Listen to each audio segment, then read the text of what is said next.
Então, no exemplo 6.1 do livro Nise, nós temos um sistema em malha fechada, G de S representa o sistema dinâmico.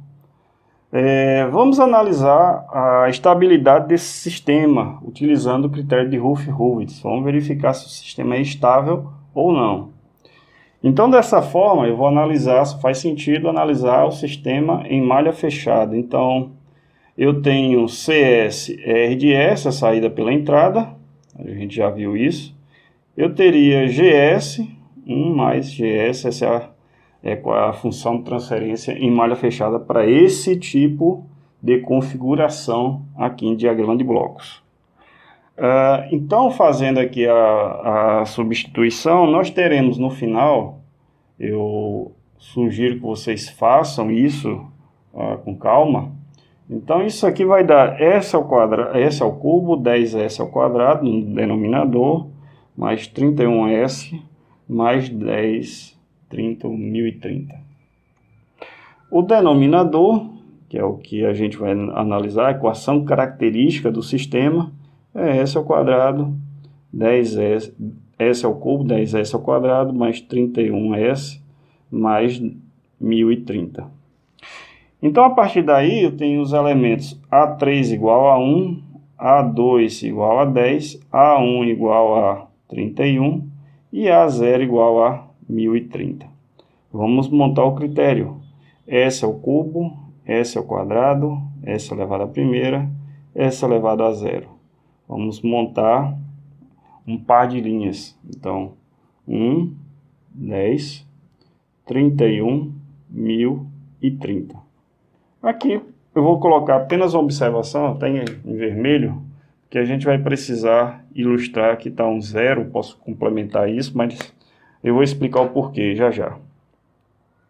Então eu vou calcular aqui o termo B2 e o termo C2. Vou também ilustrar aqui o termo B0, não tem problema. Então vamos aos cálculos. B2, como a gente viu na montagem da tabela, eu pego o elemento da primeira coluna, 1 e 10, aqui é negativo. Vou pegar o próximo elemento da coluna seguinte, no qual eu vou calcular o termo.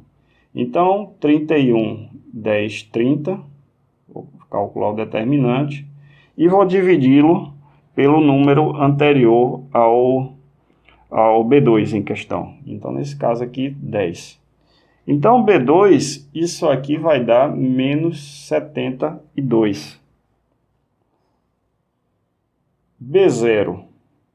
Então, nós mantemos a primeira coluna intacta.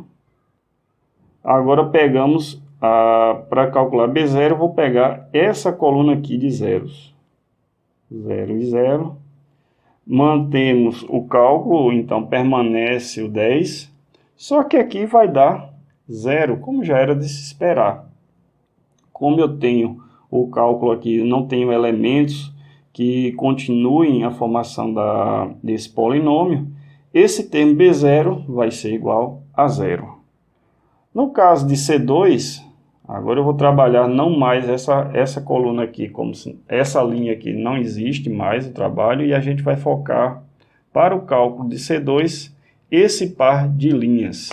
Então vamos calcular C2 como menos determinante 10, B2, eu vou manter a nomenclatura, 1030, B0 sobre menos 72, ou sobre B2, que é o cálculo. B2 eu vou apenas substituir.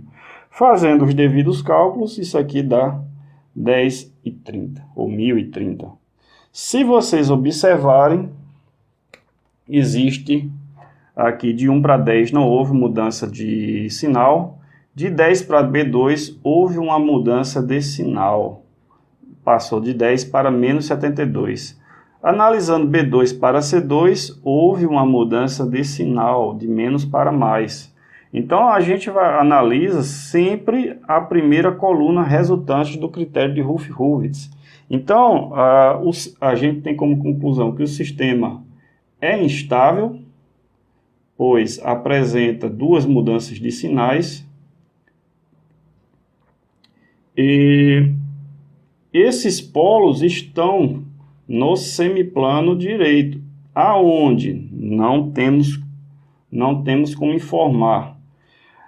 De fato, se vocês tirarem a raiz desse polinômio, nós vamos ter S13, 4, 1, 3, 6, e o polinômio, as raízes 2 e 3, mais 1, 7, 0, 7, mais ou menos J, 8,595. Então, temos duas raízes, de fato, ou dois polos, no lado direito do semiplano. Como eu fiz o cálculo aqui das raízes dessa equação de terceira ordem, então existe aqui um polo em menos 13 e um par de polos complexos conjugados em 1,707, mais ou menos 8,6 aproximado. Observe uma coisa, que o sistema em malha aberta existem três raízes, ou três polos em malha aberta. Esses polos estão no lado direito, porém, quando eu fecho a malha, vai existir dois polos no lado direito, que eu não quero. Então, depois, posteriormente, veremos como resolver essa situação, que é aqui que a gente vai calcular o controlador em questão. Até o próximo vídeo, pessoal.